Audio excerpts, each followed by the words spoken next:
Bonjour, Morning Brief du 21 janvier 2019.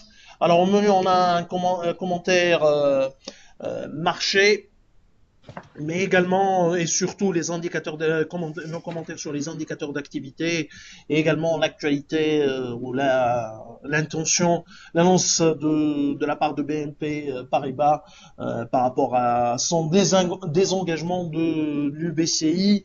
Donc, je cède la parole à Bassin pour commenter le marché. Euh, Merci, Kais. Bonjour tout le monde. Le marché il a signé trois séances de hausse d'affilée, ce qui a permis de réaliser une bonne semaine, plus 0,85%, et une bonne réduction de la contre-performance annuelle enregistrée jusqu'à aujourd'hui. Nous sommes seulement à moins 0,28%, donc de ces dernières séances du mois de janvier, probablement, il y a une vraie chance pour que le tune index renoue avec le territoire positif après une longue période négative. Le volume était de 26 millions oui, durant toute la semaine. Meilleure performance ICF, 13,13%. Il y a également la BIAT qui a repris 122 dinars, 7,96%. Et la SOTETEL, plus 7,3% à 6 dinars, 76. Côté baisse, les cimenteries de Bizerte, moins 12,5%, Celi, moins 11,5%, et Carta Cement, moins 8,25%, Dina 89, bien sûr. La reprise de la cotation de CC était l'un des événements phares durant la semaine dernière et son rendement était clairement et selon toutes les attentes négatif. On a une série de commentaires et je cède la parole à Rad. Merci Bassem, bonjour tout le monde. Donc Artes annonce des revenus T4 2018 en baisse de 11,8% en rythme annuel à 39 millions de dinars. La marge commerciale s'est dégradée de 5% à 7,934 millions de dinars. Donc le concessionnaire a ainsi clôturé l'année sur une baisse de 16,4% en glissement annuel de son chiffre d'affaires à 180,27 millions de dinars contre 215,5 millions de dinars une année auparavant. La marge brute s'est dégradée de 14,3% pour s'établir à 33,425 millions de dinars, soit un taux de marge brute de 18,5% et une hausse de 44 points de base en rythme annuel. Au terme de l'année 2018, la marque Renault a su préserver sa position de leader sur le marché des véhicules particuliers avec 3 951 nouvelles immatriculations versus 5 014 en 2017, soit un recul de 26,9%. La part de marché du concessionnaire de la marque aux losanges a atteint 11,2% contre 10,9% une année auparavant. Notons que le marché global des véhicules neufs en Tunisie sur l'année 2018 a connu une baisse de 19,3% à 51 376 nouvelles immatriculations.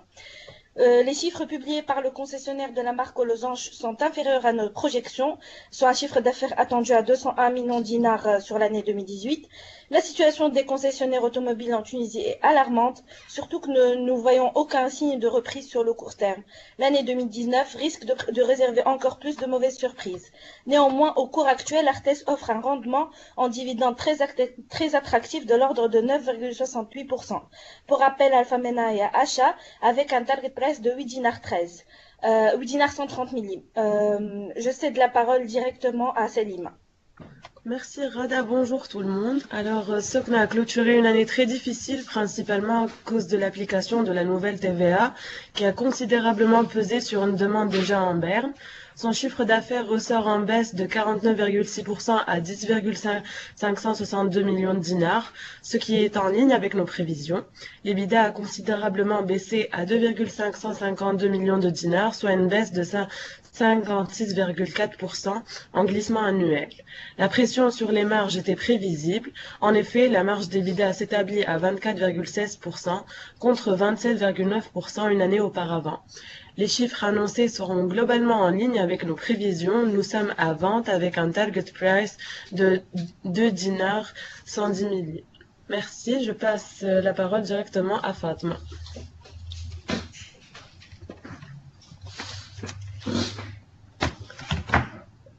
Merci Célima. Bonjour tout le monde. La société mère Siem a réalisé un chiffre d'affaires de l'ordre de 35 millions de dinars, 133 000 en 2018, en progression de 19,1% en rythme annuel. Cette amélioration est tirée par le marché local dont les ventes ont grimpé de 21,4% à 23 millions de dinars, 147 000 et représente 65,9% du chiffre d'affaires annuel. Le dernier trimestre de l'année a été remarquable et a rattrapé le retard enregistré pendant les T2 et T3 avec un chiffre d'affaires trimestriel en forte hausse de 62,1% à 10 millions de dinars, 462 000. Les réalisations de Siem ont dépassé nos attentes. Notre modèle a sous-estimé le poids du marché local. Nous mettrons à jour notre modèle dans les jours qui viennent. Allez, c'est à toi. Merci Fatma, bonjour tout le monde. Donc les indicateurs T4 2018 d'Hannibal Lease n'envisagent rien de bon.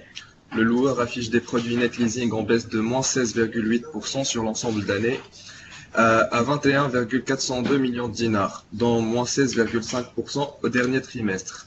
Les approbations ont chuté de moins 32,9% sur l'ensemble de l'année, dont moins 66% au T4 2018. Une baisse qui a négativement impacté les mises en force, qui accusent un recul de moins 70,6% au T4 à 51,747 millions de dinars. Suite à la hausse du taux de créances classées de 75 points de base, le coût du risque d'Hannibal Lease devrait aussi augmenter, mettant plus de pression sur ses marges. La situation d'Hannibal Lease soulève des interrogations quant à la soutenabilité des dividendes. Sinon, côté assurance et réassurance, on a Tunisre qui affiche une hausse de 14,6% de ses primes nettes à 138,195 millions de dinars sur l'ensemble de l'année. Cette hausse s'est accompagnée d'une hausse des sinistres nets de 21,29% à 53,792 millions de dinars, dont une hausse de plus de 90% au dernier trimestre. Cette aggravation s'explique par une sinistralité exceptionnelle, essentiellement sur le marché tunisien au niveau de la branche transport, marine et aviation, dans la CTN, l'impact du LIS et Tunisair. Et des événements naturels, les inondations de Nebel et du Grand Tunis. Cette charge de sinistre a également subi au niveau du marché étranger l'impact du glissement du dinar vis-à-vis à des monnaies étrangères. Cependant, les produits financiers profitent d'un contexte de taux favorable et enregistrent une appréciation de 29,2%. Merci, je passe la parole à Iran pour commenter les chiffres du BCI et MN Bank. Merci Raleigh, bonjour tout le monde.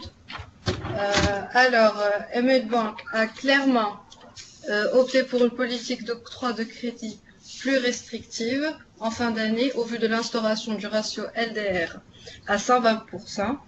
Elle a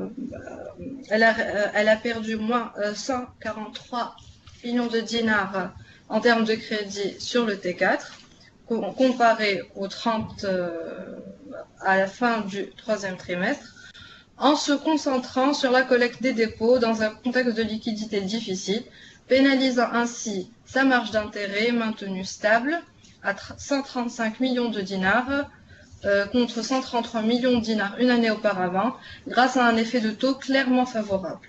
Nous anticipions une hausse des crédits à 6 200 millions de dinars et des dépôts à 5 424 millions de dinars, contre une baisse, donc clairement à 5 919 millions de dinars des crédits et des dépôts un peu plus importants à 5 513 millions de dinars.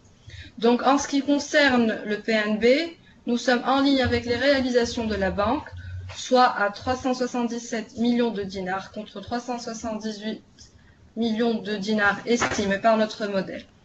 La croissance du T4, des chiffres du T4 d'Amel Bank sont clairement décevants, car à travers sa nouvelle politique commerciale extrêmement prudente, la banque espère récupérer son retard en termes de croissance à travers l'amélioration de la qualité de ses actifs et donc préserver sa capacité bénéficiaire. Nous sommes à l'achat sur le titre avec un target price de 33,8 dinars. Donc, pour UBCI, elle affiche un PNB de 229 millions de dinars en 2018 contre 200 millions de dinars en 2017.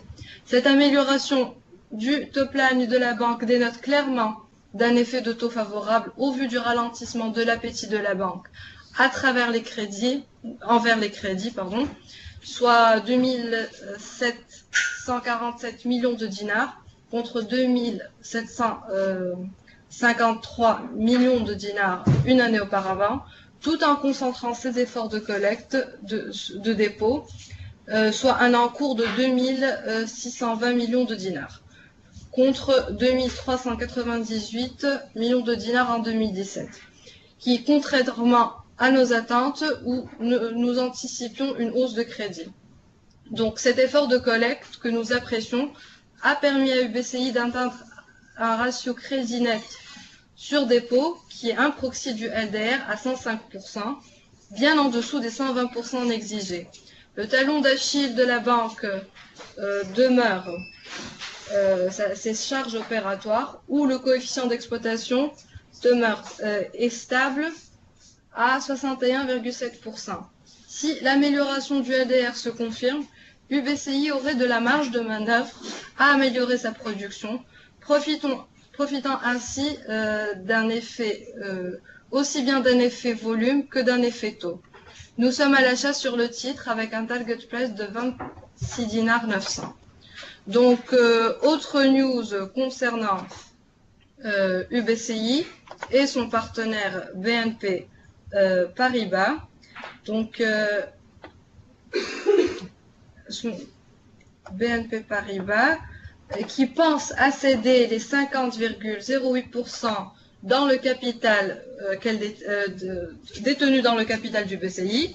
Donc cette annonce est sûrement et un peu surprenante, mais les derniers litiges avec le syndicat sur la stratégie relative au développement du réseau pourraient être une raison de cette décision. Cependant, durant les dernières années, avec le durcissement des exigences en fonds propres, les banques européennes se sont désengagées de plusieurs actifs installés dans les pays dits exotiques. D'ailleurs, BNP Paribas avait cédé son actif égyptien. SG avait également vendu sa filiale égyptienne Barclays, etc. Donc, d'une manière générale, ce n'est pas une bonne nouvelle pour l'image de la Tunisie. Désormais, la plus importante question dans ce dossier concerne les noms des partenaires avec lesquels la banque française est entrée en discussion non exclusive. Un nouvel investisseur ou bien une banque déjà installée en Tunisie serait nommé. Donc, d'un point de vue fondamental, UBCI se paie à 9,01 fois les bénéfices de 2019 et 1,08 fois le price to book de 2019. Contre respectivement 9,2 fois et 1,18 fois pour le secteur bancaire tunisien dans l'ensemble. Donc il s'agit d'une des rares années où UBCI est moins cher par rapport à ses comparables tunisiens. La filiale de BNP Paribas a un actif de petite taille, mais qui est de qualité. Ainsi, cette éventuelle opération serait également intéressante d'un point de vue valorisation. Donc je cède la parole à Qaïs. Merci Iram, merci tout le monde. Donc juste avant de clôturer, de donner notre avis sur les chiffres T4 d'Assad, donc il y a une croissance de 8,5% pour le chiffre d'affaires de la société mère, bien sûr, 98 millions de dinars de chiffre d'affaires, suite à une hausse de 11% pour l'activité locale et 7% pour l'export, qui est inférieur aux attentes. L'investissement s'élève à 3,2 millions, l'endettement à 53 millions. Cette amélioration est entendue par notre modèle, mais les réalisations donc restent inférieures à nos prévisions, à nos attentes. Nous attendons, on était sur un chiffre d'affaires de 106 millions de dinars. Bien sûr, on attend toujours la publication en ce qui concerne l'accord de financement pour du remboursement de l'OCA, date annoncée par Assad le 15 janvier comme date butoir pour l'obtention de l'accord de financement. Nous sommes à alléger avec un objectif de cours à 8 dinars 120. Alors, Juste un petit mot sur la session, donc ou l'intention de céder son actif tunisien. Je parle bien sûr de BNP Paribas. Alors, au sujet de cette session, Ehan vous a dit le plus important. On ne sait rien pour le moment. C'est une décision qui a surpris même le staff de la banque tunisienne. Donc, mais les derniers litiges avec le syndicat pourraient justifier cette décision. On verra dans le jour qui viennent que seraient les réactions, surtout sur le plan politique, parce que BNP Paribas est un acteur stratégique pour la Tunisie. C'est pas BNP par rapport à l'Égypte, hein, donc ça n'a rien à voir avec l'Égypte. La Tunisie a toujours eu comme référence, disons, en Europe, c'est son homologue européen, c'est la France, et donc la banque de la France, c'est BNP Paribas. Qui a soutenu depuis plusieurs années, depuis plus de 4 décennies,